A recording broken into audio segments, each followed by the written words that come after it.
سلام قولا من رب الرحیم۔ قرآن کریم کی یہ آیت مبارکہ پڑھ لو، سارے زمانے کی دولت آپ کے قدموں میں ہوگی۔ یقین نہیں آتا تو یہ آیت مبارکہ پڑھ کے خود آزما کے دیکھ لو۔ میرے دوستو، آپ کو پتہ چل جائے گا کہ قرآن کریم کی یہ آیت مبارکہ، اس کے اندر اللہ نے کتنی طاقت رکھی ہے۔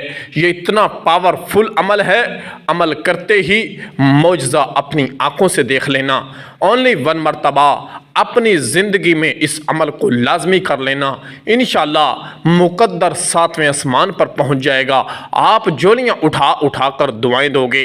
میرے دوستو، میرے بھائیوں اور میری بہنوں، آپ کو پتہ ہونا چاہیے کہ اللہ کی کلام کتنی سچی ہے۔ اللہ کی کلام میں بہت طاقت ہے، بس کمی ہوتی ہے تو ہمارے کامل یقین کی کمی ہوتی ہے۔ بس کامل یقین کے ساتھ اور سچے دل کے ساتھ اس وظیفے کو لازمی کر لو، انشاءاللہ عمل کرتے ہی آپ حیران رہ جائیں گے، زندگی بدل جائے گی۔ بہت ہی پاورفل اور بہت ہی طاقتور عمل ہے، اسے لازمی کر لو، انشاءاللہ آپ کی قسمت اور مقدر بدل جائے گا۔ میرے دوستو، میرے بھائیوں، وظیفے کا طریقہ کار بھی ملاحظہ فرما لیں اور ویڈیو کو اینڈ تک دیکھیں، وظیفے کو سمجھیں کہ عمل کس ترتیب کے ساتھ بتایا جا رہا ہے، پھر اسی ترتیب پر اس وظیفے کو کریں، انشاءاللہ آپ کا کام ہو جائے گا۔ اس آیت مبارکہ میں اللہ رب العزت نے اتنی طاقت رکھی ہے کہ عمل کرتے ہی آپ کا کام ہو جائے گا۔ وظیفے کا طریقہ کار ملاحظہ فرما لیں کہ آپ نے عمل کس طرح کرنا ہے۔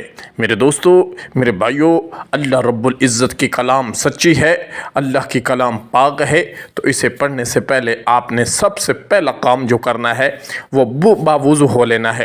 وضو کرنے کے بعد پاک صاف جگہ پر بیٹھ کر اپنا چہرہ قبلے کی طرف رکھیں اور سب سے پہلے نبی کریم صلی اللہ علیہ وآلہ وسلم کی ذات اقدس پر درود پڑھیں، صرف 11 مرتبہ۔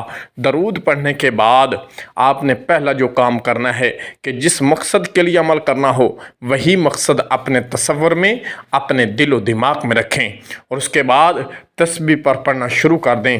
بسم اللہ الرحمن الرحیم، سلام قولا من رب الرحیم۔ یہ قرآن کریم کی آیت مبارکہ ہے اور سورۃ یاسین کی آیت مبارکہ ہے، اور اس آیت کو آپ نے اس کی 3 تسبیحیں پڑھنی ہیں۔ 3 تسبیحیں پڑھنی ہیں سلام قولا من رب الرحیم کی۔ جب 3 تسبیحیں پوری ہو جائیں پھر اس کے بعد اللہ رب العزت کا ایک صفاتی نام پڑھنا ہے، یا مہیمنو، یا مہیمنو، یا مہیمنو۔ اس کی بھی ایک تسبیح مکمل پڑھ لینی ہے۔ جب اس کی ایک تسبیح پوری ہو جائے تو پھر آپ نے صرف اور صرف 33 مرتبہ پڑھنا ہے، استغفر اللہ، استغفر اللہ، استغفر اللہ، استغفر اللہ، اور 33 مرتبہ پڑھنا ہے سبحان اللہ، سبحان اللہ، سبحان اللہ، اور اس کے بعد 33 مرتبہ ہی پڑھنا ہے الحمدللہ۔ پھر اس کے بعد 34 مرتبہ پڑھنا ہے اللہ اکبر، اللہ اکبر، اللہ اکبر۔ اور یاد رہے، دوران عمل کسی سے بات نہیں کرنی۔ جب یہ 34 مرتبہ اللہ اکبر بھی کہہ لیں پھر قرآن کریم کی ایک چھوٹی سی سورت مبارکہ پڑھنی ہے۔ وہ سورت کون سی ہے؟ بسم اللہ الرحمن الرحیم، الحمدللہ رب العالمین، الرحمن الرحیم، مالک یوم الدین، ایاک نعبد و ایاک نستعین، اہدنا الصراط المستقیم، صراط الذین انعمت علیہم غیر المغضوب علیہم ولا الضالین، آمین۔ اس سورت کو بھی آپ نے صرف اور صرف 11 مرتبہ پڑھنا ہے۔ جب 11 مرتبہ یہ سورت بھی پڑھ لیں، اس کے بعد آپ نے 11 مرتبہ اولاً آپ نے جو درود پڑھا تھا آخر میں بھی وہی 11 مرتبہ درود پڑھ دیں۔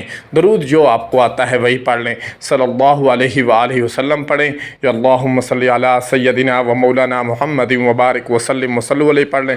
11 مرتبہ اولاً درود پڑھنا ہے اور 11 مرتبہ بعد میں آخر میں درود پڑھنا ہے۔